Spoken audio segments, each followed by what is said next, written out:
Та яг одоо илүү өрөө суугийг хүлээн авч сонсож байна. За ингээ өнөөдөр 2025 оны 8 сарын 8-ны өдөр өглөөний 6 цаг 28 минут болж байна. За энэ удаагийн дугаараараа 92 сүнстэй хамт амьдардаг эмээ гэсэн видеоныхоо part 2-ыг хийж байна. За энийг бол би материалын нэг Америк суугаас авч орчуулсан байгаа. За тэгсэн чинь жил гарны өмнө байсан баха. Энэ сууг маань энэ дугаарынхаа part 2, 3, 4-ийг оруулаад хийцэн байна. За би ингээд 2, 3, 4 дугаарын нийтд нь ингээд бүгдийг хамтд нь орчуулад өнөөдөр та бүхэндээ хүрэхэд бэлэн болоод байна. За ингээд эхэлцгээе. Та эдгээр зургнуудыг санаж байна уу? Тэд нас орсон хүний сүнснүүд эсвэл хаа нэгтэх далд ертөнцөөс ирсэн чөтгөрлөг хий үзэгдлүүд ч байж болох юм. Карлос хүүхэд байхдаа эмээгийнхэн гэрт үе зочлон очих үедээ эдгээр сүнснүүдийн заримыг нь харж байсан. Та өмнөх дугаарыг үзээгүй бол илүү уруу сувгийн видеос хэсгээс part 1-ийг олж үзээрэй. Энэ бол Карлос Хара гэх хэрийн Америкийн нэгэн YouTube сувг руу имэйлээр явуулсан эмээгийнх нь түүх юм. Карлос Хара өөрийнхөө эмээ Кармений байшин өвлөж аван байшингаас нэгэн чамдаамтай зүйлийг олсноор энэ бүх хачирхалтай түүх олон нийтэд ил болсон.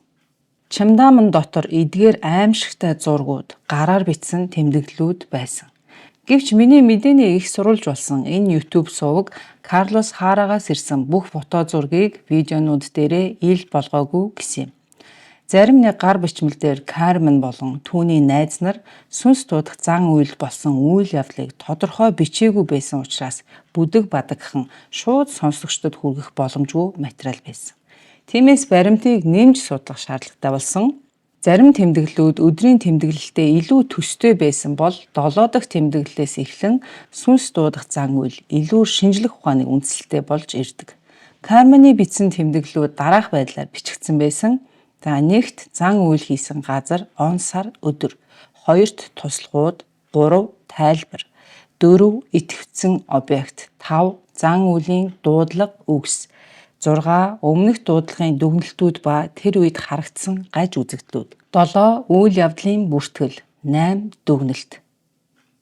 Өмнөх дуудлагын зан үлийн тэмдэглэлүүд нь бол илүү их хялбар байсан. Тэдгээр тэмдэглэлүүдэд ердөө 3 зүйлийг л бичсэн байдаг. За нэгт зан үйл хийсэн газар ба он сар өдөр, 2-т хэрэгэлсэн эд зүйл, 3 үйл явдал ба дүгнэлт ингээл болсон байдаг. За ингээд эхний тэмдэглэл рүү орцгоё. 1966 оны 8 сарын 22 Мариягийн гэрт оройн 19 цагийн үед сүнс дуудахад хэрэгэлсэн эд зүйл тоглоомон аяга. 1966 оны үед бичсэн Кармны гар бичмлүүдийг тайлж уншихад их төвөгтэй байсан байна. Карлос ээжээсээ тусламж авч эмээгийнхээ тэмдэглэлийг тайлж уншиж эмэгтгэж цэгцэлсэн байдаг. Эдгээр бичвэрүүд ерөнхийдөө өдрийн тэмдэглэл хэлбэрээр бичигдсэн байсан. Тэмдэглэлээс харахад тэдний 4 дахь удаагийн сүнс дуудах зан үйл бол хамгийн хүчтэй, хамгийн сэтгэл хөдлөмөн болсон байна. Уг тэмдэглэлд Кармен ингэж бичжээ. Өмнөх 3 удаагийн дуудлагад Мария үргэлжил нэг эрхэл ашигладаг байсан. Харин энэ удаагийн дуудлагт тийм биш. Тэр эрхээ авчраагүй. Харин нэг тоглоом баавга авчирч ёслолын талбай яг голд байрлуулсан. Тэгээд бид дуудлагаа эхлүүлв. Бид өмнөх зан үйлүүдийн нэгэн адил бүх зүйлийг давтан хийлээ. Хөшгнүүд бүгд хаалттай, гэрэл унтраалттай, ганцхан лаал гэрэл болж байв. Бид нүдэн айнан суух үед Мария энэ тоглоомын чихмэл баавгын түүхийг ярьж эхлэв. Түүний хэлснээр тоглоомын эзэн нь худаг руу унаж харамсалтайгаар амиа алдсан нэгэн охин байсан гин. Эцэг эх нь охиныхоо сүнсийг амар амгалан болгох үүднээс Марияд хандсан байна. Гэвч дуудлагын үед болсон сүнслэг үзэгдлүүлийн дараач би үнэндээ Мариягийн ярианд төдийлөн итгээгүй. Ялангуяа дуудлагын дараа Мария ярихдаа нас орсон охины жихмэл баавгайг тэр гэртээ авчирснаас хойш гэрийнхэн галт тогооноос үүр цайх үеэр аяг тавг тачхнах чимээ гардаг болсон гэж ярьсан. Мария энэ бүхнээс дараах дүгнэлтийг хийсэн байна. Нас орсон охины энэ эрэг заримдаа тоглоомон баавгайгаас хүчтэй мэдрэгддэг.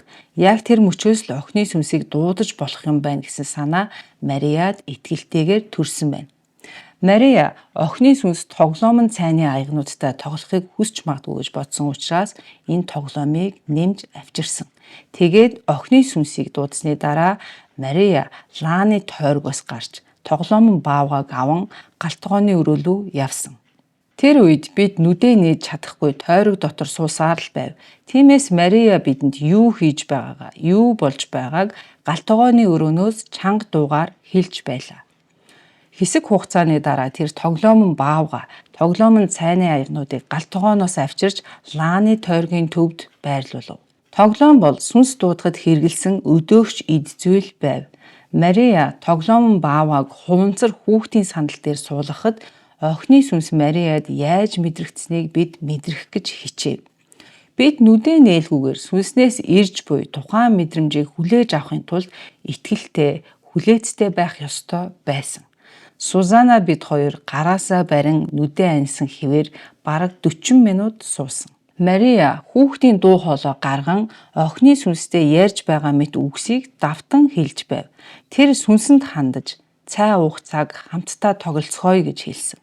Мария лааны тойрог руу орж пластик сандал дээр суулгасан тоглоомон баавгад цай уулгаж тоглож эхэлсний дараа л гинэт чимээ гарч эхэлсэн. Тэр үед би бүх зүйлд итгэл мутайхан байлаа. Учир нь сүнс дуудах үед Мариягаас бусд нь нүдээ нээх хориотой байсан. Нүдээ нээж чадахгүй хүмүүст сүнслэг үйл явдлыг харуулахгүйгээр хуурах амархан шүү дээ. Гэхдээ Мария жоохон охин шиг дуу хоолойг яаж гаргасныг би одоо болтол тайлбарлаж чадахгүй байна. Үнэхээр охины намуухан дуу хоолой Мариятай ярьж байгаа нь бидэнд тод сонсогдсон. Дуу хоолой үнэхээр байсан. Би итгэлтэй байна. Идүүля миний гарыг маш чанга атгаж их гайхширсан сууж байсан. Хамгийн сонирхолтой Мария сүнсэнд хандаж би хэдэн найзыгаа авчирсан шүү. Тэдэнтэй хоёулаа хамт тоглож болох уу гэж асуусан. Энэ нь яг л охинтойгоо ярьж байгаа ээж шиг мэдрэгдсэн. Мария энэ өгүүлбэрийг бараг 20 удаа давтаж хэлсэн. Тэгээд тиймээ гэх арайхийн дуу гарсны дараа л Мария бидэнд нүдээ нээхийг зөвшөөрсөн юм. Биднийг нүдээ нээтэл үнэхээр гайхмаар зүйл болж байлаа. Хуванцар тоглоомын тавг өөрөө хид хідэн удаа гулсан хөдөлсөн. Үүнийг Мария өөрөө хийсэн байх ямар ч боломжгүй. Бид ярьж ч бас хөдөлж болохгүй байсан. Учир нь охины сүнсийг айлгаж магтгүй гэж үзсэн. Гэхдээ бид сэтгэл хөдлөлтөө барьж ядан. Бие биендээ харцаараа дохио өгч гайхсан харц солилцов. Ингээд анхны сүнс дуудах зан үйлийн тэмдэглэл дууссан байдаг. Карлос энэ анхны баримтыг онцлон тэмдэглэдэг. Учир нь түүний бодлоор Кармен эмээг тэмдэглэлд хөтөлж байсныг найз нарынх нь хэн ч мдээгүй байх магадaltaй гэнэ. Анхааралтай уншвал эдгээр тэмдэглэлүүд хит их хувийн сэтгэгдэл, мэдрэмжүүдийг тусгасан байдаг. Карлосын бодлоор сүнс дуудах зан үйл нь түүний эмээ Кармент үнэхээр гайхамшигтай санагдсан гэж үздэг. Тиймээс Кармен энэ бүх болсон үйл явдлыг маш нарийн нэг бүрчлэн тэмдэглэж цаг хугацаа өнгөрөхөд хэрэг болно гэж бодсон байх. Магадгүй Кармент энэ нь амьдралд нэг л удаа тохиох онцгой үйлдэл мэт санагдсан биз. Дараагийн тэмдэглэлүүдээс харахад сүнс дуудах зан үйл давтагдж тогтмол уйтгартай шинжтэй болж ирсэн. Карлосын таамгаар тэмдэглэлийн өмнөх хуудсууд алга болсон байх гэж үздэг. Дараагийн тэмдэглэлийн бүтэц илүү мэрэгжлийн шинжтэй болж ирсэн. Энэ удаагийн дуудлага Мариягийн гэрт биш, харин Кармен Сотогийн байшинд болсон анхны сүнс дуудах зан үйл байсан бололтой. Сүнс дуудах зан үйлийн тэмдэглэл өөр бүтцтэй бөгөөд нийт 6 хэсгээс бүрдсэн байв. Огноо ба байршил цаг хугацаа 1966 оны 9 сарын 5 Кармен Сотогийн байшин, шөнийн тэг 2 цаг орчим, зорилго. Бид охины сүнсийг дахин дуудах болно. Энэ удаа тэр бидэнтэй хэр удаан хамт байсан хугацааг хэмжих бөгөөд өөр ямар үйлдэлийг хийснийг тэмдэглэнэ. Жич болсон бүхнийг нэг бүрчлэн тэмдэглэх хэрэгтэй. Тойрог доторх хүмүүсийн тоо их байх тусам энерги илүү хүчтэй болж сүнс ирэх хугацаа богино байх ёстой гэж таамаглаж байна. Цаашид сүнс дуудахад нэмэлт тоглоом эсвэл эд зүйл шаардлагагүй гэж үзэж байна. Өмнөх 4 удаагийн сүнс дуудах үед гарсан алдаануудыг бид зассан. Дуудлагт оролцогчид Мария, Идүүля, Сузана, Кристина, Валентина, Кармен Сото. Хэрэгэлсэн эд зүйл тоглоомон цайны аяга, тоглоомон баавга. Нэмэлт мэдээлэл. Өчигдөр буюу 1966 оны 9 сарын 4-нд охины үхлийн үйл явдлын талаарх товчхон мэдээлэл бүхий нэг хуудас цаасыг бүлгийн гишүүдэд тарааж өгсөн. Дуудлагын үеэр Идүлия уг мэдээллийг чангаар уншсан бөгөөд ингэснээр 5 оролцогч тухайн охины сүнсийг мэдрэх боломжтой болсон юм. Үйл явц ба үр дүн. Лаануудыг хооронд нь 3 см зайтайгаар тойрог хэлбэрт байрлуулан асаав. Оролцогчид бүгд шалан дээр сууж тайван байдлаар гар гараасаа барьж нүдээ аньсан. Мария өмнөх дуудлага шигээ холболт үүсгэх зан үлээ эхлүүлсэн. Дуудлага эхэлснээс хойш 3 минутын дараа тоглоомууд хөдөлж эхлэв. Кристина гинт орилоод хэн нэгэн үснээс нь зулгаасан гэж хэлв. Үүний улмаас дуудлага түр зогсож бүх үйл явцыг бид дахин эхлүүлэх хэрэгтэй болсон. Мария бидэнд хандаж сүнс дуудах үеэр юу ч болж байсан бүх хүн анхаарлаа төвлөрүүлж охины сүнс ирж чадахуйц орчин бүрдүүлэх ёстой гэж хэлсэн. Үүрийн 4 цагийн үед бид дуудлагыг дахин эхлүүлв. Энэ удаа охины сүнс тоглохыг хүссэн. Гэхдээ тоглоомон аягаар биш. Карманы охины тоглоомоор тоглосон байна. Яг тэр үед байшингийн шалан дээгүүр хүүхдийн алхаж байснаа пит хийх гүүх чимээ сонсогдсон. Охины сүнс Карманы охины тоглоом болох дугуйтай модон мориор тоглож эхлэв. Анх удаа бид босож зогсох боломжтой болсон. Лааны тойргийг орхин байшин дотор нааш цааш гүйн тоглож буй охины сүнсийг бид даган явж байлаа. Тэр модон морийг чирэн нааш цааш гүйж байсан. Мариягийн хэлснээр охины сүнс тоглоомууд эсвэл байшинг өөртөөгөө холбоотой мэт мэдэрсэн бололтой. Учир нь өмнө нь сүнс дуудахад ирсэн сүнс хизээч лааны тойргоос гардаггүй байсан байна. Өөрөөр хэлбэл сүнснүүд зан үйлийн үед байшин дотор чөлөөтөө явж энэ тэрүүгээр зорчдоггүй байсан гэсэн үг. Мария хэлэхдээ дуудлага хийж сүнс ирсэн үед Кристина Валентина хоёрыг юм ярилгүй дуугүй байхыг анхааруулсан. Учир нь тэд инээлдэж утгагүй юм хоорондоо шивнэн ярьсаар байв. Нэг удаа доод давхрын угаалгын өрөөнөөс хүүхдийн инээх чимээ сонсогдсон. Валентина тэр даруй сэргэлэн зан гаргаж чимээ гарч буй зүг рүү очин фото камерынхаа дуранг чиглүүлж байгаад хит хідэн зургийг дарж амжсан юм. Мария охины сүнстэй ярилцах гэж оролдон түүнд зарим зүйлийг өгч бариулахыг хүссэн ч охины сүнс түүний үгийг төдийлөн тоож сонсохгүй мэт байв. Охины сүнсийг дуудснаас хойш Карманы байшинд өөр хүмүүсийн сүнс харагдаж эхэлсэн. Сүнс харагдах эсвэл ямар нэгэн чимээ гарах бүрт Идүлия тэр зүгт камера чиглүүлэн фото зургуудыг дарсаар байв. Өглөөний 6 цаг 45 минутын үед сүүлийн сүнс харагдсан гэж энэ тэмдэглэл бичсэн байв. Кармен дүгнэлтэндээ бичгтээ сүнснүүдтэй харилцах зан үйл ойролцоогоор 2 цаг 45 минут үргэлжилсэн. Сүнснүүд нэг эд зүйлээс нөгөөд шилжих боломжтой. Дуудлагын эхлэл болон үргэлжлэх явцад бүлгийн гишүүд төвлөрч чимээгүй байх зайлшгүй шаардлагатай. 8 сарын 30-31-ний өдрүүд болон 9 сарын 1-ний пүрэв гарагт болсон дуудлага амжилтгүй болсон нь тодорхой дүгнэлтэнд хүргэж байна. Бүх зүйл Мариягийн онцгой авяас чадвараас үүдэлтэй байж болзошгүй. Хүний нүдэнд сүүдэр мэт төдийлөн өнгөгүй харагдах сүнснүүдийг фото зургийн камераар авахад нүдээр харагддгаас илүү тод өнгөтэй харагдаж байсан. Сүнснүүдийн оршихуй тасалданг маш богино хугацаанд илэрдэг тул хүний нүд үүнийг олж харж чаддаггүй байж магадгүй.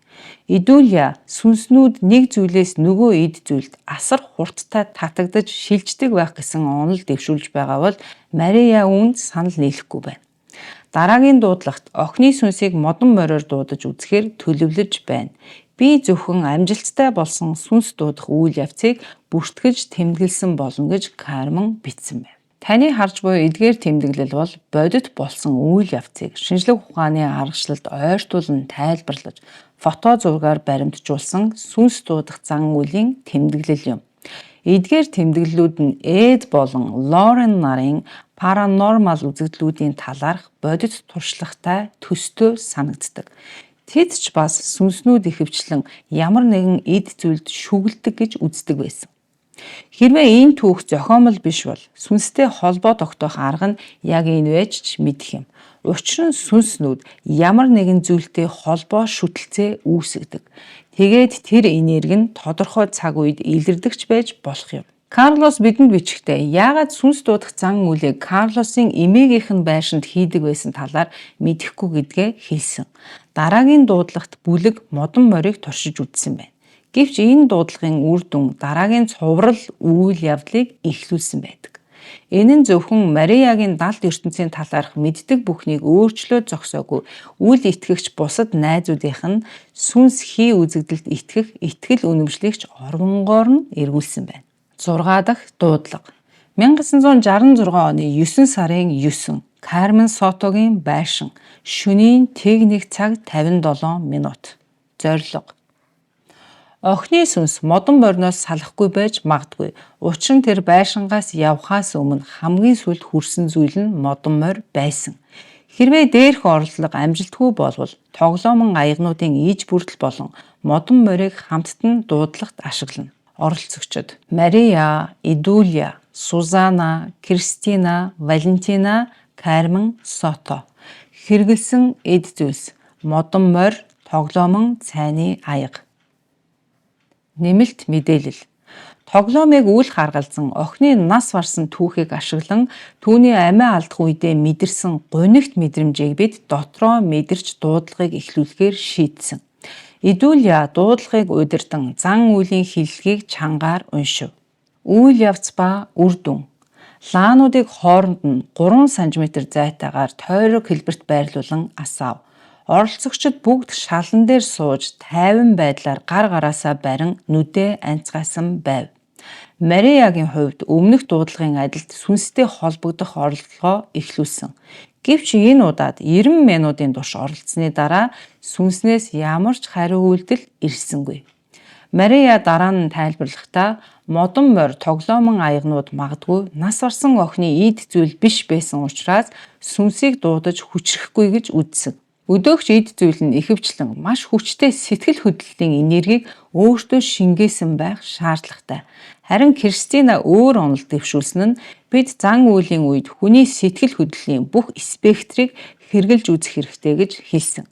Тэгвэл магадгүй аль нэг төрлийн сэтгэл хөдлөлийн тусламжтайгаар охины сүнсийг дуудах боломжтой байж болох юм. Бид эхлээд баяр баясгалантай мэдрэмжийг зохиомлоор бодон мэдэрч тийм төрлийн энергийг биеэсээ ялгаруулахыг оролдсон. Дараа нь хайр, гайхшрал, айдас, уур хилэн гих мэт мэдрэмжүүдийг нэг нэгээр нь сэтгэлдээ зохиомлоор мэдрэх гэж хичээв. Дараагийн 30 минутыг бид эдгээр бүх мэдрэмжинд төвлөрөхөд зарцуулсан бөгөөд эцэст нь бид маш их уур уцаарын энергийг гинт огцом мэдэрч эхлэв. Яг энэ үед Мария биднээс өөрсдийгөө хүүхэд гэж төсөөлөхийг хүссэн. Тоглоомоор баяртайгаар тоглож байтал гинт хэн нэгэн биднээс тоглоомыг булааж авсан мэт мэдрэмжийг төсөөлөхийг даалгав. Бид зохиомлоор мэдрэмжийг төсөөлж эхлээд хэдхэн минут өнгөрмөц зочны өрөөнд ямар нэгэн чимээ сонсогдож эхэлсэн. Энэ чимээг охины сүнс байж магадгүй гэж бид бүгд бодсон. Тиймээс Мария биднээс уурсан тэр мэдрэмжиндээ төвлөрсөөр байхыг хүссэн бөгөөд өөрөө чимээ гарч буй зүг рүү камер байран очиж фото зураг авсан юм. Холболт хараахан тогтоогдоогүй байсан учраас бид нүдээ нээж болохгүй байсан. Ямар ч тач охины сүнс өөрөө л бусдыг тоглоомонд оролцуулахыг зөвшөөрөх ёстой гин. Гэвч энэ удаа чимээ байшингийн өөр өрөөнөөс сонсогдож байв. Тиймээс Мария босож сүнстэй илүү тодорхой холбоо тогтоохоор шийдэж тийшээ очисон. Тэр өмнөх дуудлагын үеэр үзэгдлүүд ихэвчлэн лааны тойрог дотор гарч байсан гэдгийг санаж байлаа. Өмнөх дуудлагын үед охины сүнсийг лааны тойрогт байлгах нь Мария тийм ч хэцүү биш байсан. Гэвч энэ удаагийн дуудлагт бүх зүйл өөрөөр өрнөв. Юун түрүүнд охины сүнс ирэх үед бидэнд мэдрэгддэг байсан хайр, инрэл, инхрийллийн зөөлөн мэдрэмж огт байгаагүй.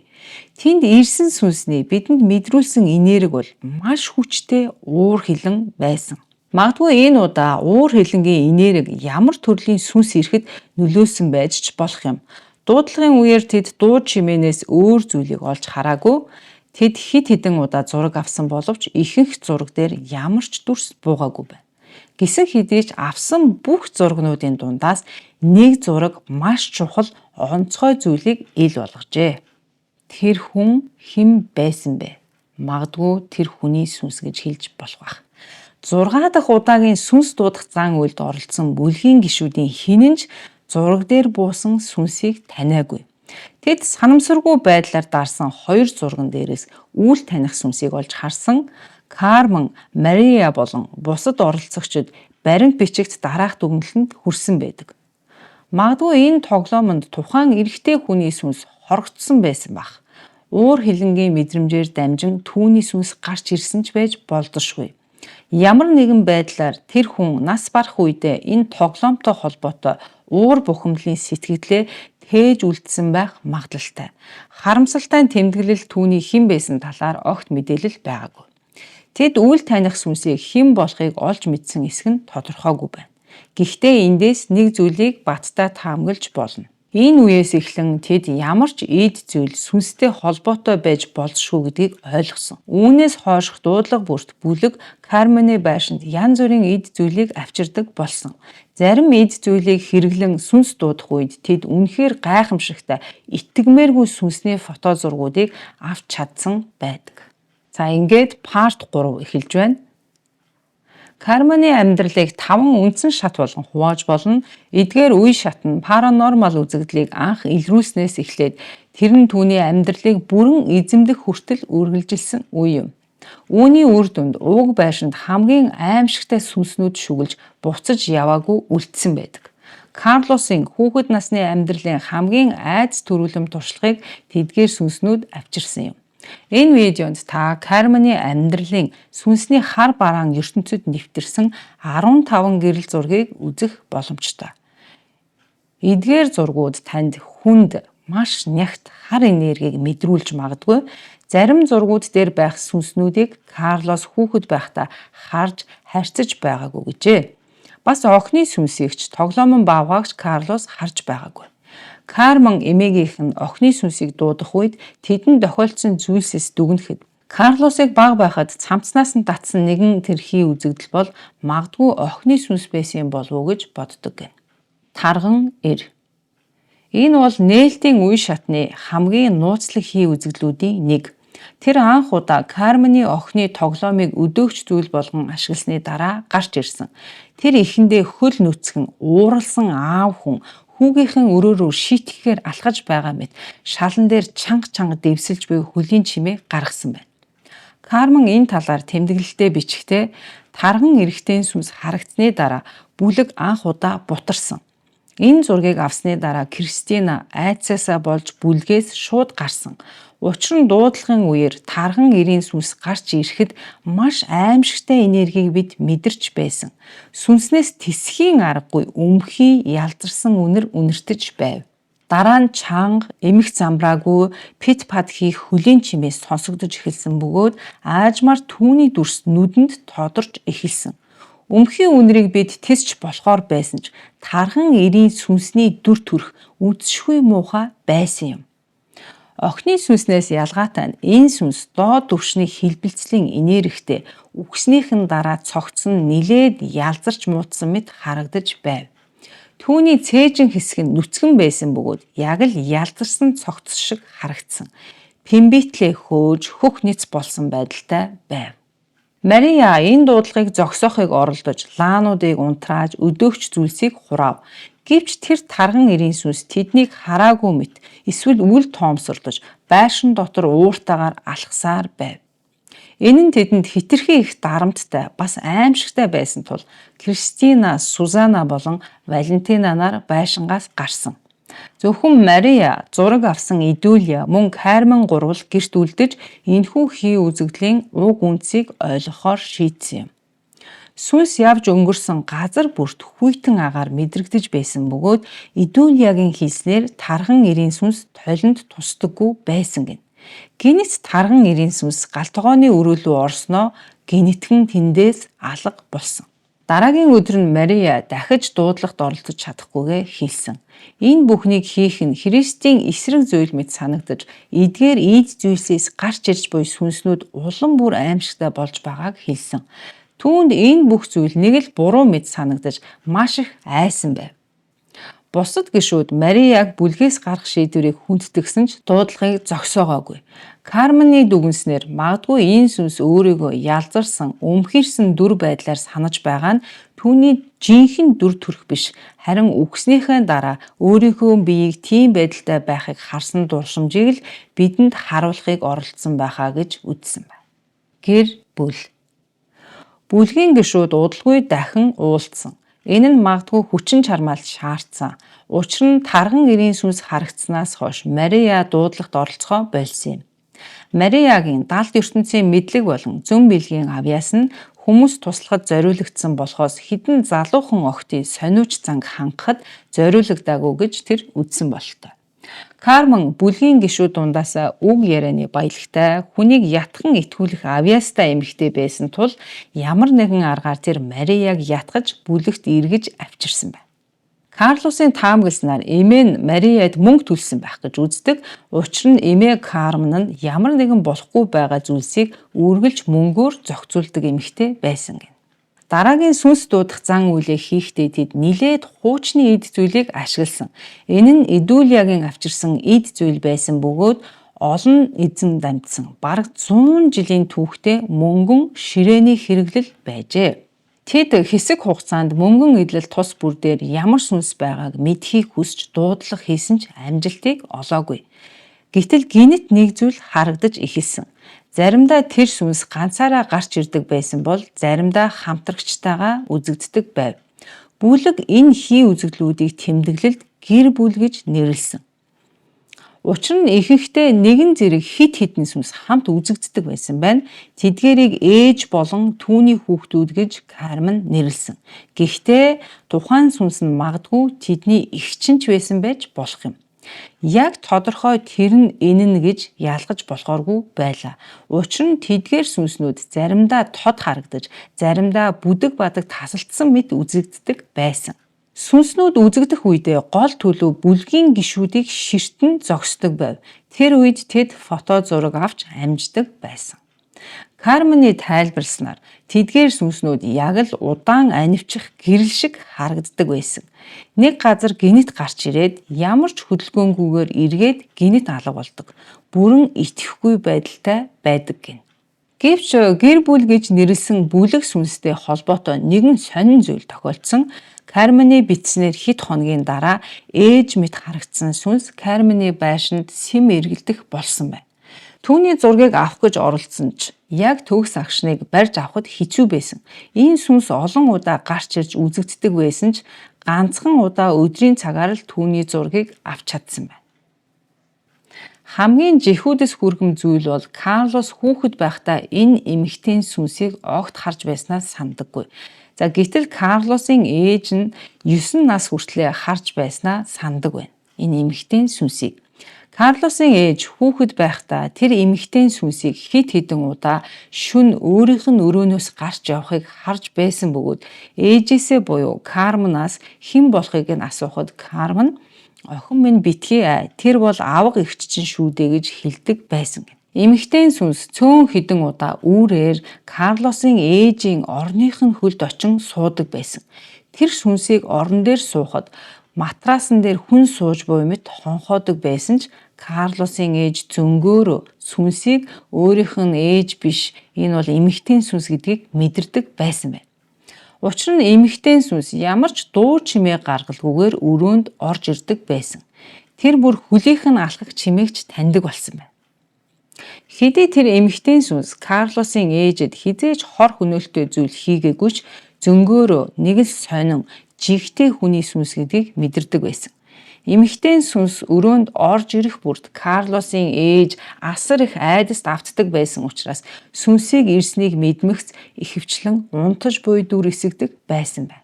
Нөгөө талаар Карлосын ээжээсээ буюу Карменаас тусдаа өөр газар хэсэг хугацаанд амьдрах дургүй байсан ч нөгөө талаар олон сүнс шүглсэн гэртээ амьдрах нь бас л түнд таалагддаггүй байсан гэнэ. Заримдаа тэр хамаатныхаа эгчийн гэрт илүү их цагийг өнгөрөөж байгаадаа талархдагч үе байсан гинэ. Магадгүй Кармен сүнс дуудах зан үйлээс охиноо хол байлгахыг хүссэндээ хамаатныхаа гэрт эсвэл эгчийнхаа гэрт охиноо үе аваачдаг байсан.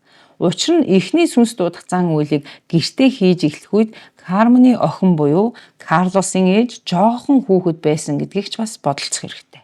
Иймээс энэхүү эмэгтэй сүнс уг байшинд дор хаяж 8 жилийн турш шүглсэн байдаг. Энэ нь бодоход л жихүүдс төрүүлэм зүйл юм. Учир нь дуулагдаж ирсэн сүнснүүдийг тэд буцааж явуулж чаддаггүй байсан бололтой. Кристинаг явсны дараа Сузана, Валентина хоёрч бас бүлгээс гарсан. Тэд гэр бүл гэж нэрлсэн сүнснүүдийн дуудлага хийсний дараахан ийм шийдвэрийг гаргасан байна. Учир нь сүнснүүд тэднээс салахгүй дагаж өөр бусад сүнснүүдийг ч нөгөө ертөнцөөс дагуулan авчрах болно гэдэг айдас тэд автсан байсан. Кармен тэмдэглэлдээ бүлгээс гарсан найзуудаа хулчрууд гэж нэрлэжээ.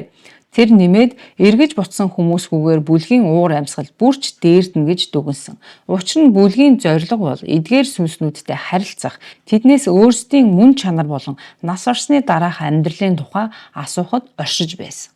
Кармены хувьд энэ зорилго ямар ч үнээр хамаагүй биелэгдэх ёстой байсан бөгөөд хэрэв хэн нэг нь энэ зорилготой нийцэхгүй бол явсан дээр гэж тэр үзсэн. Үүний дараа Кармен Идулия Мария хоёрыг ятгаж оккультизм, нууц ухааныг илүү гүнзгий судлах санал тавьжээ. Ийм төрлийн номнуудаас хэрхэн дуудлага, зан үйлийг ямар нэгэн уншлага үг ашиглалгүйгээр дуудлага хийх арга зам олж болохыг мэдхийн тулд байсан. Ингэж тэд дараагийн сүнсийг дуудсан байна. Хүргэн ир. Энэ бол нээлтийн үе шатанд тэдний анхаарлыг татсан бас нэг сонирхолтой хий үзэгдэл юм. Энэ сүнс хамгийн анх байшингийн гадна талд үзэгдсэн байна. Сүнсийг дуудах үед тэр байшингийн гадна зогсоод тэднийг ажиглаж буй мэт харагддаг байсан гин. Энэ сүнсийг Кармен тодорхойлохдоо ойролцоогоор 35 настай, зэрлэг тогшин дөрхтэй залуу ир гэж дүрсэлсэн ч сүнсний зүс царай бараг харагддаггүй байсан. Энэ сүнс бусад хий үзэгдлүүдээс тис өөр байсан. Бүлгийн гишүүд түүн рүү ойртохыг оролдох бүрд сүнс зугтдаг байв. Гэрийн дотор эргэлдэн энэ тэрүүгээр хурдан алхаж гарах гарц хайдаг байсан. Тиймээс тэд хүргэн ир гэж нэрлсэн сүнстэй хурдан холбоо тасардаг байв. Энэ нь хамгийн богино хугацаанд илрээд явдаг хий үзэгдэл байсан. Кармены бичснээр хүргэн ир гих сүнс ердөө 30 секунд хүрэхгүй хугацаанд үзэгдэж хурдан алхаж байгаад дараа нь алга болдог байсан гэнэ. Мария, Кармен хоёр сүнс дуудах үйл явцыг гардан хийдэг байсан бол Идулия сүнс харагдсан газарт камера чиглүүлэн фото зураг авдаг байв. Энэ хий үзэгдэлтэй хийсэн туршилтын дараа тэд нэг зүйлийг ойлгосон. Бүх сүнснүүд харилцан адилгүй зам байдалтайгаар илэрдэг юм байна. Хүргэн ир гих сүнс маш богино хугацаанд харагддагч түүнийг дуудах нь үргэлж ямар нэгэн хүчтэй нөлөөг тэдэнд үзүүлдэг байсан. Тэдний дуудсан бүх хий үзэгдлүүдийн дундаас энэ сүнс 92% магадaltaгаар маш тод үзэгддэг цорын ганц сүнс байсан гэнэ. Мария энэ сүнсийг өдөөгч эд зүйлтэй маш хүчтэй холбоотой байх гэж таамагласан. Амжилтын хувь хэмжээ өндөр байсан тул тэд дараагийн зүйлийг туршиж үзэхээр шийдсэн. Энэ юу вэ гэхээр өдрийн цагаар сүнс дуудлага хийж үзсэн байна. Гэвч өдрийн цагаар сүнс дуудах нь амжилтыг олоогүй, бүх сүнснүүд зөвхөн шүнл үзэгддэг байсан. Харин ганцхан гэр бүл гэж нэрлсэн бүлэг сүнсний ээж гэх эмэгтэй сүнсэл хүссэн үедээ дуудах шаардлагагүйгээр ганцаараа өдрийн цагаарч харагдаж чаддаг байв. Эдгээр туршилтын үр дүнд энэхүү хоёр гэрэл зураг үлдсэн байна. Хүргэн ир маш хурдан илрээд ямар ч харилцаанд орлоггүйгээр алга болсон. Ингээд бүлэг дуудлагаа дараагийн 7 хоног үргэлжлүүлэхээр төлөвлөсөн байна. Нохой. Нэг сүнсийг дахин дуудах нь утгагүй бөгөөд уйтгартай байсан. Ялангуяа тэд одоо сүнс дуудлагын техникийг илүү сайн эзэмссэн үед. Тиймээс тэд төрөл бүрийн өдөөгч эд зүйлийг ашиглахыг оролдсон. Ялангуяа олдох боломжтой аль болох хамгийн хуучны эд зүйлс. Учир нь эртний эдэл нь хий үзэгдэл агуулгах чадвартай байдаг гэсэн таамаг бий. Ингээд тэд энэ хуучин төмөр тавгийг олж авсан. Энэ дуудлагын талаар зөвхөн нэг л зураг байдаг. Кармен тэмдэглэлдээ гайхсан байдалтайгаар энэ хөгшин эмэгтэй бүр нохойн сүнсийг дуудаж авчирч чадаж байна гэдэг үнэхээр итгэмээргүй хэмээн бичсэн байдаг. Миний бодлоор хөгшин эмэгтэй гэж тэр Марияг хэлсэн болов. Тэмдэглэлд бичснээр сүнс дуудах үед өөр өрөөнөөс тэдэн рүү гүйж ирж буй нохойн хөлийн чимээс сонсогдсноор бүх зүйл эхэлжээ. Тэмдэглэлд 17 зураг байсан гэж бичсэн ч ердөө 5хан зураг л Чандааман дотор байсан байна. Тэд өдөрч шүнж фото зураг дардаг байсан. Энэ зураг бол өдрийн цагаар авсан зурагны нэг. Үнэн дээр энэ нь амьтан шиг харагдаж байна. Харин нөгөө зураг нь шөнийн цагаар авсан бөгөөд надад бол нэг л тийм нохоо шиг харагдахгүй байна. Гэхдээ Кармен тэрийг нохоо байна гэж бичсэн. Түүний хэмжээ энэ зурган дээр үнэхээр нохоотой төсвөө харагддаг. Кармен энэ амьтан түүнд асар их айдас төрүүлснийг тодтхон тэмдэглэсэн байна. Амьтан аажмаар коридороор хаалганы зүгээс тэдэн лөө ойртон ирсэн бөгөөд гэрлийг хармагц биеэ тэгшлэн босож эхэлсэн байна. Яг тэр үед Идүлия хурдан зураг дарж амьдсан бөгөөд Мария айсандаа дуудлагыг шууд зогсоохыг оролдсон. Тэр энэ амьтныг чөтгөр гэж нэрлсэн. Кармен тэмдэглэлдээ бичгтээ тэр оршихуй эцэстээ 2 хөл дээрээ бүрэн босч дор хаяж 2 метрийн өндөртөө болж ирсэн. Энэ үзэгдэл миний онлын бодит баталгаа юм а. Сүнс эсвэл хий үзэгдлүүд өөрийгөө хэрхэн санаж байна. Яг тэр байдлаараа илэрдэг. Өөрийнхөө хамгийн сүүлчийн дүр төрх, өөрийгөө хэрхэн төсөөлж байсан. Яг тэр дүрээрээ л үгснийхаа дараа үзэгддэг. Иймээс энэ логикоос авч үзвэл энэ нохоо гэрийн тэжээмэл нохоо байсан бөгөөд өөрийгөө хүн гэж боддогч байсан байж магадгүй. Магадгүй тэр хизээч өөрийгөө нохоо гэж хардаггүй байсан баг. Энэ онол маш олон зүйлийг тайлбарлаж чадах байв. Бүр 100 жилийн турш хүмүүсийн харж ирсэн мангаснуудын дүр төрхийн шалтгааныг тайлбарлаж болох боломжтой. Энэ дуудлагын үеэр Кармен дахин бүлгийнхээ талаар сэтгэл дундуур байгаагаа тэмдэглэлдээ бичсэн байна. За айцаасаа болж дуудлагыг зогсоох гэж оролдсон тэднийг хулчгар гэж Кармен буруутгасан. Идүлия Мария хоёр яаж өмгөлцгөө хагартлайсан талаар Кармен ингэж бичжээ. Тэр дуудлагын үеэр Кармент уурлан тэр амьтнаас бушуухан холд гэж орилсон нь их түрэмгий бөгөөд тааламжгүй санагдсан. Тэр үед Кармен уг нохоо мэт дүрээр харагдсан 2 хөл дээрээ босч 2 метр болсон шиг сүнсний яг урд нь зогсож байсан байна. Энэ хий үзэгдлээс Кармен огт айгаагүй бололтой. Хаалцнууд. Хэрв сүнснүүд өөрсдөө амьд байх үеийнхэн хамгийн сүүлчийн дурсамжинд хадгалагдан үлдсэн дүр төрхөөрөө бидэнд үзэгддэг юм бол энэ талаар цааш тодруулах шаардлагатай. Кармен тэмдэглэлдээ авраг хачин аалзнууд гэж бичсэн хэсэг байдаг. Гэвч аалз гэж нэрлсэн хий үзэгдэл харагдаж эхлэх үед Кармены байшингийн ханны завсар, шалны нүх, хөшигний цаанаас жижиг бодит аалзнууд гарч ирсэн байдаг. Дуудлага хийсний дараа сүнснүүд биш харин аалзнууд гэрийнхэн тавилган дээгүүр гүйж байсан байна. Энэ тодорхой зураг дээр Кармен бичгтээ Идүлия нэг аалзыг аалж биеийг нь 2 хуваагаад аалзыг хавчаараар хавчиж байгаад бидэнд харуулсан гэжээ. Аалзнууд улаан хар хөлтэй байсан бөгөөд толгоо нэг л итгээд танил бус байсан. Кармен ийм төрлийн аалзыг гэртээ өмнө нь огт харж байгаагүй бөгөөд энэ нь мэдээж хий үзэгдэл биш бодит биетэй аалзнууд байсан гэв. Аалзнууд зүгээр л нэг санамсаргүй тохиолдол биш байсан. Учир нь тэд нэгэн эмэгтэй хүний сүнсийг түүний хуучин бүгжийг ашиглан дуудлага хийх үед аалзнууд Карманы гэрт гинт олноороо гарч ирсэн байдаг. Яагаад аалзнууд тэдний байшинд гарч ирсэн юм бол? Энэ юу гэсэн утгатай вэ? Карлосын хэлснээр Чандаманд аалзны зөвхөн 2 зураг байсан байна. Хөлнүүд.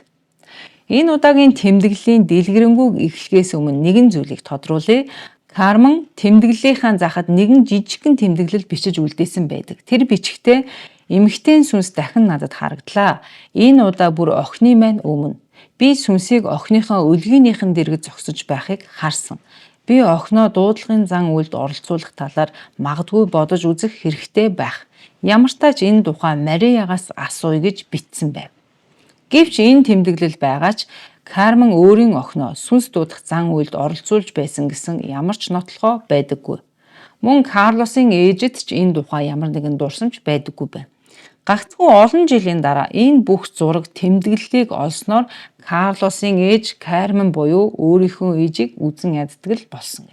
За одоо дуудлага руу орцгоё. Тэмдэглэлийн огнооноос харахад Аазны дуудлагын дараагаар бүлэг 5 сарын турш дахин уулзаагүй байдаг. Яагаад ийм удаан хугацаанд завсарласан талаар тайлбар огт байхгүй. Харин тэд эргэн цугласныхаа дараа нэгэн хий үзэгдлийг дуутсан. Бүлэг тэр хий үзэгдлийг хөлнүүд гэж нэрлсэн байна. Энэхүү хий үзэгдлийг тодорхойлсноос харахад дуудлагын үед зөвхөн түүний хөлнүүд л харагддаг байсан. Энэ хий үзэгдлийн биеийн бусад хэсэг нь байгаагүй гэсэн үг биш. Харин тэдний авсан фото зураг дээр зөвхөн хөлнүүд нь л харагддаг байсан байна. Тэд нийтдээ 200 орчим фото зураг авсан ч цөөн хэдэн зураг дээр л энэ хий үзэгдлийн дүрс буусан байна. Энэ бол хүний нүдэнд харагддаггүй зөвхөн фото зурагт буудаг төрлийн хий үзэгдэл байсан. Кармен бичгтээ зарим сүнснүүд бидэнд харагддаггүй хэрнээ фото зураг дээр харагддаг шалтгаан нь тэдний энергийн хэлбэлзэлтэй холбоотой гэжээ. Өөрөөр хэлбэл маш богино хугацаанд л илэрдэг тул хүний нүд дүрсийг барьж авч амждаггүй. Харин камерын дурнал тэрхүү агшныг хадгалж чаддаг. Бүлэг дуудлага эхлүүлэх үед тухайн нэг сүнс ирсэн эсэхийг Мариягийн дохионоос мэддэг байсан. Учир нь Мария маш их ядарч сулдан амьсгаан түргсэн шинжүүд илэрдэг байсан. Хэдийгээр сүнс харагдахгүй, ойр хавд мэдрэгдэхгүй байсан ч Мария тэдний оршихуйг биднээс төрүүлж мэдэрдэг байсан. Дуудлагын үед сүнс ирсэн эсэхийг Мария бидэнд хэлэхдээ тэр одоо энд байна гэж хэлдэг байсан. Ингээд бид хий үзэгдлийг хайж эхэлдэг байв. Гэвч энэ удаагийн дуудлагаар тэд юу ч олсонгүй. Хэдэн цагийн турш хайсны эцэст нэг зүйлийг олж нээжээ. Тухайн сүнсийг дуудахад тэр ирсэн ч огт хөдөлдөггүй. Яг нэг газараа зогссон хിവэр байдаг байж. Үүнийг хевсэн дээр үлдээсэн уул мөрөөс нь тэд мэдсэн байна. Яг ямар төрлийн уул мөр байсныг тэмдэглэлд тодорхой тайлбарлаагүй. Гэхдээ уул мөрөөр нь сүнсийг тэнд байсныг ойлгосон гэжээ. Кармен тэмдэглэлдээ нэмж бичгтээ 5 дахь дуудлагын дараа тэд уул мөрүүдийг анзаарч эхэлсэн ба дараа нь фото зураг авч эхэлсэн. Гэвч фото камерт юу ч буулгаж чадаагүй. Тэд тухайн сүнс хүний нүдэнд үл үзэгддэг гэж боджээ. Гэвч уул мөр нь огт хөдөлдөггүй, зөвхөн нэг газараа хэдэн цагаарч хамаагүй хөдөлгөөнгүй байдаг сүнс байв. Тиймээс тэд тасралтгүй зураг дарж эхэлсэн. Тэгтэл генет дүрснүүд фото зургийн камернаа бууж эхэлсэн байна. Илүү олон зураг авах тусам сүнсний илрэх давтамж нэмэгдсэн. Энэ үед Кармен дүгнэлт хийсэн байна. За энэ сүнсний илэрч алга болдог нь хүний харах чадвараас давсан өндөр давтамжтай байсан. Ерөнхийдөө хүний нүдний дүрсийг барьж харах хугацаа бол тэг 10,625 секундээс тэг 105 секунд орчимд л байдаг. Хэрв дүрс энэ хугацаанаас илүү богино хугацаанд үзэгдэж байвал хүний нүд түүнийг илрүүлж харж чаддаггүй байна. Харин тухайн үеийн хуучин фото камерын хурд тэг 1000-ны 1 секунд байсан тул хүний нүдэнд анзаарагдахгүй зүйлсийн дүрсийг камер буулгах чадвартай байжээ. Кармен өөр нэг чухал зүйлийг бичгтээ тухайн сүнсний шалан дээр үлдээсэн уул мөрлөө шууд чиглүүлж зургийг авбал дуранд үлдэх магадлал өндөр байсан. Тийм учраас бүх зургууд ийхүү шал руу чиглэсэн харагддаг. Та анзаарч байгаа бол нэг ч зурган дээр тухайн сүнсний гар харагдахгүй байна. Зургнуудаас харвал түүний биеинч бас итгээд бөгөөд сонин харагддаг. Кармен бичгтээ бид биеийг нь бүхэлд нь буулгахын тулд арай өндөр өнцгөөс зураг авахыг оролдсон. Гэвч сүнсний гар нь фото зурагт огт харагдахгүй байсан. Түүний бүсэлхий дээш сунан камерын дуранд орж ирэхгүй байв. Зурагт түүний бүслийн хэсэг нь тавилганы дээгүүр хэдэн сантиметраас илүү сунан нэг тийм сонин алдаатай гарчээ. Түүний биеийн бүтэц бол маш итгээд. Кармен тэмдэглэлдээ тухайн сүнсний биеийн зарим хэсэг нь яагаад харагдахгүй байгаа талаар ямар нэгэн онолыг дэвшүүлээгүй байна. Сүнс өөрийгөө хамгийн сүүлд ямар биед амьдарч байсан, нас барах үедээ ямар байдалтай байснараа өөрийгөө сандаг байна. Яг тэр байдлаараа харагддаг ч гэж үзсэн шүү дээ. За тэгвэл энэ эмэгтэй яагаад зөвхөн хөл хэлбэрээр илэрч байгаа юм бол? Тэр нас барах үедээ өөрийгөө магадгүй сүүлчийн удаа харахтаа зөвхөн 2 хөлөө л харсан юм болов? За ингээд part 4 эхэлж байна. Өмнөх бичлэгдэр хэлсэнчлэн Карманы энэ бүх сүнс дуудах зан үйлүүд 5 үндсэн үе шатанд хуваагддаг. Үүнд нээлтийн үе, туршилтын үе, бутарлын үе, доройтлын үе, үр дагаврын үе. Тэмдэглэлийн ихэнх хэсэг бол нээлтийн үе байсан. За нээлтийн үед бүлэг бүхий л сүнснүүдийг дуудаж тэднийг баримтжуулсан. Энэ үед Кармен сүнсний талаар нэлээд ойлголттой болж ирсэн байна. Хэдий бүлгийн удирдагч нь Мария байсан ч явандаа Кармен бүлгийн удирдагч болсон. Мария бүлэгт сүнстэй холбогч дамжуулагчийн үүрэг гүйцэтгэдэг байсан. Харин Кармен бүх зүйлийг зохион байгуулж дуудлагын арга барил ашиглах эд зүйлийг сонгодог байсан. Нээлтийн үеийн гол онцлог нь тухайн үед илэрч үзэгдсэн бүх сүнснүүд бүлэгтэй ямар нэгэн байдлаар холбоо тогтоож мэдээлэл өгөөгүй, ерөнхийдөө итгэхгүй байсан. Гэвч энэ байдал туршилтын үед орсноор өөрчлөгдөж эхэлсэн юм. За ингээд туршилтын үеийн талаар бичсэн Кармений тэмдэглэл рүү орцгоё. Туршилтын үе. Кармений тэмдэглэлүүдийг унших явцад би түүний паранормал ертөнц рүү хийсэн аяллаа нэг чухал зүйлийг анзаарсан. Энэ бол хязгаарыг давсан мөч байсан. Өмнөх хэсэгт бид сүнсний энерги шингэсэн эд зүйлсээр тэднийг дуудаж ирүүлдэг болохыг ярьсан шүү дээ. Эдгээр нь тэдний гэрээсээ авчирсан хуучин эд зүйл эсвэл төрөл садныхын зүйл л байсан. Бүлэг нэг зүйлийг ойлгожээ. Ямар ч эд зүйл тэр дундаа аль болох хуучны эд зүйл хүнд ямар бэлгшээлээр юу санаж өгсөн тэр энергийг өөртөө шингээсэн байдаг гэн. Жишээлбэл хайр, баяр баясгалан тухайн эд зүйлд шингэж үлддэг.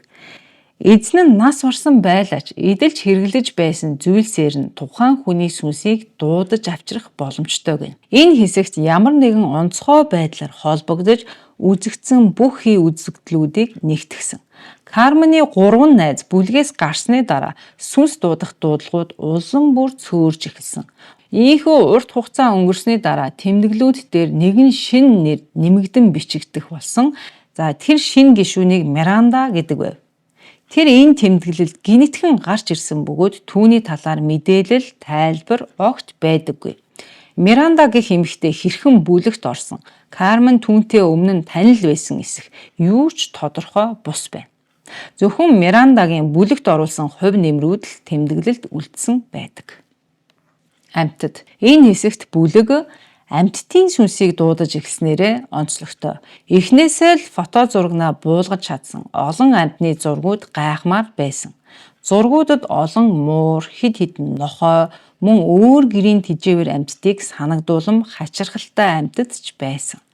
Карлосын хэлснээр зургуудыг олоход амархан байсан ч тэдгээрийг ямар дуудлагын зан үйлтэй холбох нь төвөгтэй байсан байна. Учир нь зургуудын талаар дуудлагын ямар ч тэмдэглэл байгаагүй. Ерөнхийдөө тийм нэг эмх замбраагүй холилдсон тэмдэглэлүүд байсан. Амьтдын сүнсийг дуудсан дуудлагын тэмдэглэлийг цэгцлэх үед нэгэн сонирхолтой зүйлс анзаарагдсан байна. Карлосын эмхтгэж цэгцэлсэн файлуудын нэгэнд бусад гэж тэмдэглэсэн файл байсан бөгөөд тэнд хэд хэдэн нууцлаг зургууд байв. Эдгээр зургууд танд ямар утга илэрхийлж байна вэ? Миний бодлоор зурагт буусан дүрс амьтдын сүнсийг дуудахад ашигласан эд зүйл байж болзошгүй. Энэ нь зүгээр ч нэг тохиолдол биш байх. Энэ зурагт харагдах дүрс тэжээвэр амьтдын хүзүүвч шиг харагдаж байна. Арийнхын сүүдэр яг юу болох нь тодорхойгүй. Харин энэ зураг дээр арай тод хэн нэгэн амьтны хүзүүвчийг барьж байсан мэт харагддаг. Магадгүй ар талд нь харагдаж буй сүүдэр бүлгийн гишүүдийн нэг нь байсан байх. Харин энэ зураг дээр шороо болсон тоглоомын бөмбөг харагддаг. Магадгүй бөмбөг гэрийн тэжээвэр амьтны тоглоом байсан байж болох юм.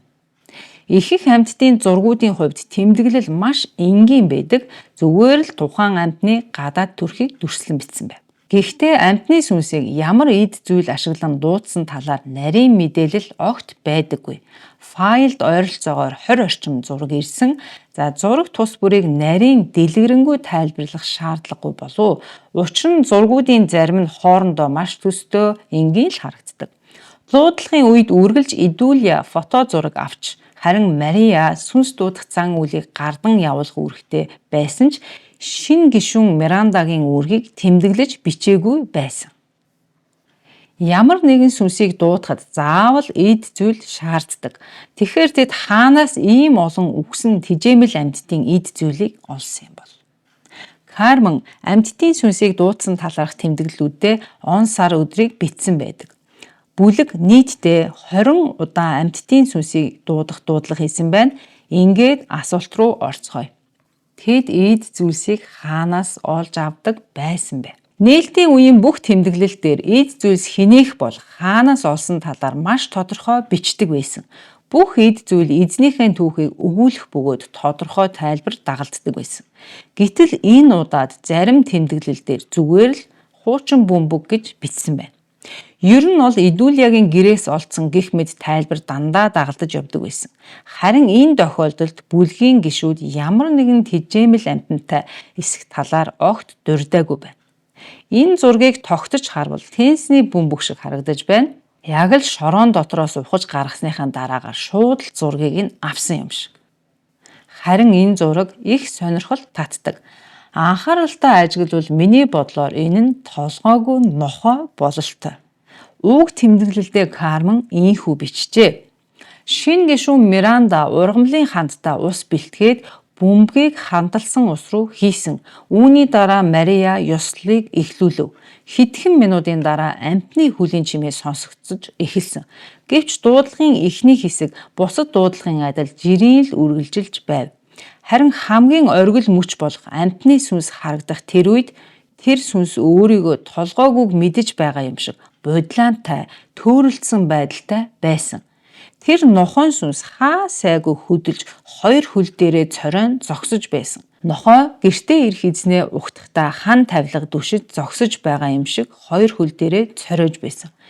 Бас яг л үнэрлэх гэж хичээж байгаа боловч толгойгүй учраас үнэрлэж чадахгүй байгаа юм шиг тарчилж байх шиг мэдрэмж төрсөн. Энэ нохойн сүнс гэрт буй тавилгуудыг нэвтлэн явж байгааг анх удаа харсан тохиолдол байсан. Тэр сандал, тавилга зэргийг зүгээр л нэвтлэн явж байсан. Миний таамаглаж байгаагаар энэ нь Доберман үйлдвэрийн нохой байсан бололтой. Бүлгийн гишүүд хэн ч тухайн нохойн гадаад төрхөнд зочирцсонгүй. Гэхдээ ямар нэгэн муу зүйл болох гэж байгаа мэт мэдрэмж энэ нохой шиг төрхтэй хий үзэгдэл бидэнд аюул учруулж магадгүй мэт төгшүүртэй мэдрэмжийг төрүүлсэн гэж бичсэн байна. Карман тэмдэглэлдээ сүүлд нэмж бичсэн зүйл үнэхээр сонирхолтой. Тэд хэдийн олон 10 удаагийн дуудлага хийчихсэн байсан ч тэр тундаа тэр хачин толгойгүй нохой шиг өөр нууцлаг сүнснүүдийг дуудсан байдаг. Тэр энэ дуудлагын үеэр бүлгийн гишүүд мэдэрсэн гүн гүнзгий тайлбарлах аргагүй айдас үнэхээр байсан гэдгийг доор нь нэмж бичжээ. Энэ үеэс эхлэн ашиглаж эхэлсэн дуудлагын эд зүйл өмнөхөөсөө шал өөр болж ирсэн. Эдгээр дуудлагын үед орчны энерги огцом өөрчлөгдөж уур амьсгал нэлээд дарамттай, хүнд, тавгүй болж ирсэн байдаг. Магадгүй тэд дуудлагатаа хэрэгэлсэн эд зүйлсийг оршуулгын газрын булшнаас шууд ухаж авдаг болсон. Эхэндээ тэд амьтдын оршуулгын газраас ихсэн бололтой. Учир нь энэ үеийн тэмдэглэсэн бүх эд зүйл зөвхөн амьтдад хамааралтай нэлээд үжирч хуучирсан, шороодаг болсон харагддаг. Гэвч байдал удалгүй өөрчлөгдсөн. Ундаг дугуй. Энэ бол зүгээр л нэг ундаг дугуйн зураг. Тэмдэглэл ундаг дугуйг хаанаас авсан, хэнийх болохыг огт дурдаагүй. Зүгээр л ундаг дугуй байшингийн өнцөг булан бүрээр өөрөө хөдөлж байсан гэж бичсэн байна. Бүх зургууд дээр дугуй аажмаар өөрөө хөдөлж буй байдалтай харагддаг. Харин энэ дуудлагын сонирхолтой зүйл нь Карман өөрийн сэтгэл гонсоож байгааг бичсэн. Учир нь тэр тухайн дуудлагыг хийснээр үзэгдэх ёстой байсан даашинцтай залуу бүсгүйн сүнсийг харахыг хүссэн ч чадаагүй байна. Энэ дугуйн эзэн бол бор үстэй, цагаан арьстай, урт саарал, эсвэл цэнхэр өнгийн даашинцтай залуу эмэгтэй байсан гэнэ. Учир нь дугуйтай хамт ахуулсан эмэгтэйн фото зургийг тэд олсон байдаг. Цааш нь тэмдэглэл бичихтэй ундаг дугуйн эзний сүнс өөрийгөө хизээж шууд бидэнд харуулсангүй. Гэвч зарим зурган дээр үргэлж нэг зүйл дугуйн дээр сууж байгаа юм шиг харагддаг. Бидний бодлоор тэр ундаг дугуйн эзний сүнс байх. Тэд амьтдын оршуулгын газраас эсвэл замын хажуугийн булшнаас дуудлага хийхээр эд зүйлсийг авч байсан бололтой. Та мэдэн дээ, авто осолд орж нас барсан зарим хүмүүсийг тухайн осолд орсон замынхын хажууд оршуулсан байдаг шүү дээ. Яагаад ийм дүгнэлтэнд хүрсэн гэхээр тэмдэглэлүүдийн нэгэн дээр Карман бичихтэй Идүлияд хандаж ийхүү хэлжээ. Энэ удаа Ферусийн зам дээрх загалмайг очиж үзэх чиний ээлж шүү идүүлье гэж бичсэн байна. За нөгөө нэг шалтгаан нь тэд булшнаас ийд зүйлсийг дураараа очиж авснаас болсон бололтой. Дуудлагууд хийгдэж эхэлсэн тэр цагаас хойш бүх хий үзэгдлүүд урд урдынхаасаа илүү түрэмгий догшин болж эхэлсэн байдаг. Энэ үе шатанд харагдсан хий үзэгдүүд болон сүнснүүд хүчтэй хариу үйлдэл үзүүлж эхэлсэн байна. Кармен дугуйг байшингийн эргэн тойронд удаан болох маягаар хөдөлдөг байсан гэж бичсэн. Гэтэл ундаг дугуй шилэн хаалгатаа сервантны хажуугаар өнгөрөх үед сервантны шил гинэт хагарж оглон хэсэг болон бутарсан. Дотор нь байсан шилэн эдлүүд өөрсдөө хөдөлж тавиурнаас хүчтэй унаж хагарж эхэлсэн байна. Тэр үед Мирандагийн хөмсг рүү шил үсрэн зоогдож гүн зүсэгдэн гэмтсэн байдаг.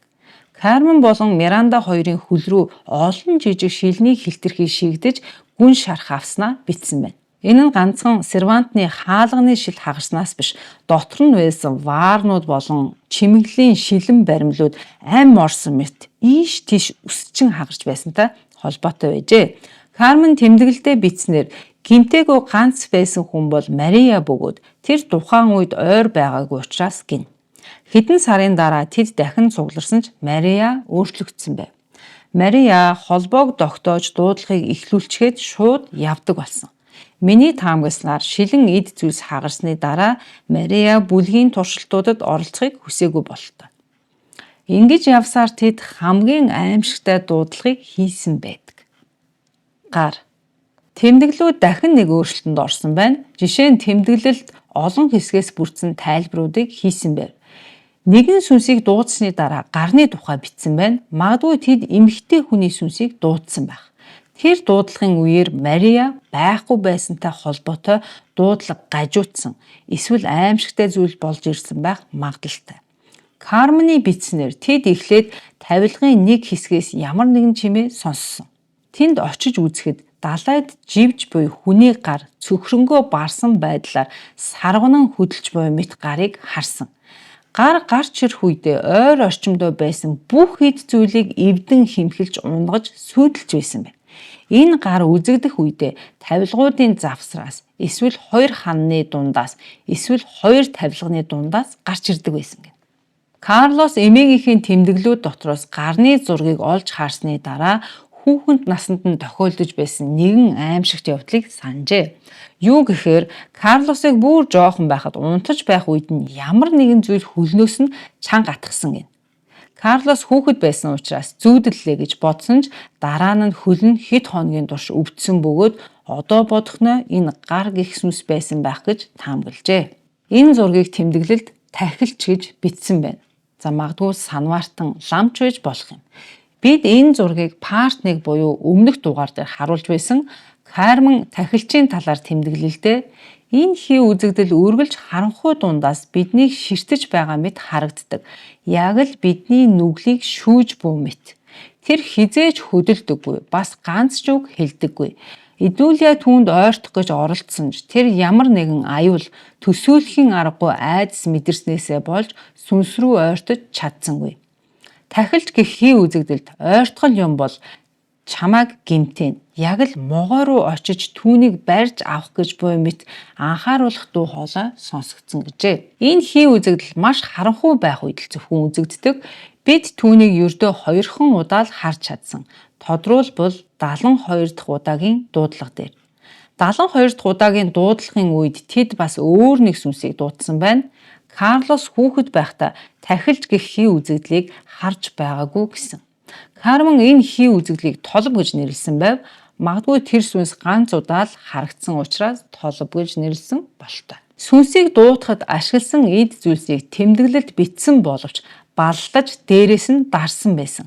Яг л энэ тэмдэглэлүүдийг уншиж магадгүй хэн нэгнээс нуух гэж байгаа мэт. Кармен тэмдэглэлдээ энэ хий үзэгдлийг дүрслэхэд туйлын хэцүү байсан гэжээ. Бүлгийн гишүүд тус бүр өөрсдийнхөө хэмжээнд ямар нэгэн байдлаар аимшигтай сэтгэл зовнил, шаналл гих мэт маш хүнд хар бараа мэдрэмжийг мэдэрч байсан учраас тэд энэ бүх сүнс дуудах зан үйлээ бүр мөсөн зогсоох талаар ярилцаж эхэлсэн байна.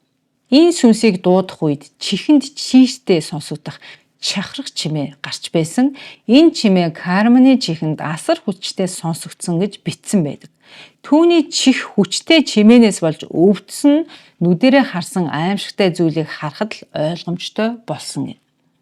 Хий үзэгдэл яг л агаарт хөвөөд секундэд хид хідэн удаа мушгиралдан эргэлдэх хэлбэрээ өөрчилж буй мэт харагдсан. Бид хий үзэгдлийн 3 хөл харсан. Кармен тэр хий үзэгдлийн толгой нь 2 мөрнийхөө дундаас гарч ирэх гэж тэмцэж байгаа мэт мэдрэмжийг мэдэрсэн гэжээ. Гэхдээ толгойг хараагүй байна. Энэ сүнс харагдах үедээ бидэнд өвдөлт маш муухай чихрэн дуурах чихэнд бүр нэг тийм тэсхүүе бэрх чимээг гаргадаг байсан гэнэ. Тэр шөнө тэдний туулсан зүйлсийг төсөөлөхөд надад амар санагдаж байна. Дуудлагын үеэр Мария ухаан алдан унсан байдаг. Дуудлага дууссаны дараа тэд бүгд маш их ганцаардал гунигийг мэдэрч болдог бол биеэсээ гараад явчихмаар санагдсан гэжээ. Кармен бүртгэлийнхээ төгсгөлд нэмж бичгтээ энэ сүнс туршилтын үе шатны хамгийн сүүлчийн дуудлага байсан.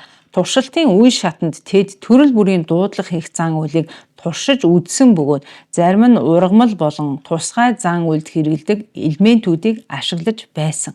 Ингээд туршилтын үе дуусч бүлэг уналтын үе рүү орсон юм. Уналтын үед үзэгдсэн сүнснүүд өөрчлөгдсөн байв. За дуудагдсан бүх сүнснүүд бүлэгт дайсагнсан аюултай болж эхэлсэн. Учир нь эдгээр сүнснүүдийг дуудсны дараа Мария амиа алдсан байна. Мария дуудлагын үед амиа алдсан бөгөөд Мариягийн үхлийн талаар дараагийн дугаартаа олж мэдцгээе гэж хэлээд энэ YouTube суваг маань part 4-ийг дуусгасан юм аа. За үнэхээр харамсалтай Мария амиа алдсан юм байна. За ингээд энэ үйл явдал бол мэдээж 1966 оны үед болсон үйл явдал байгаа.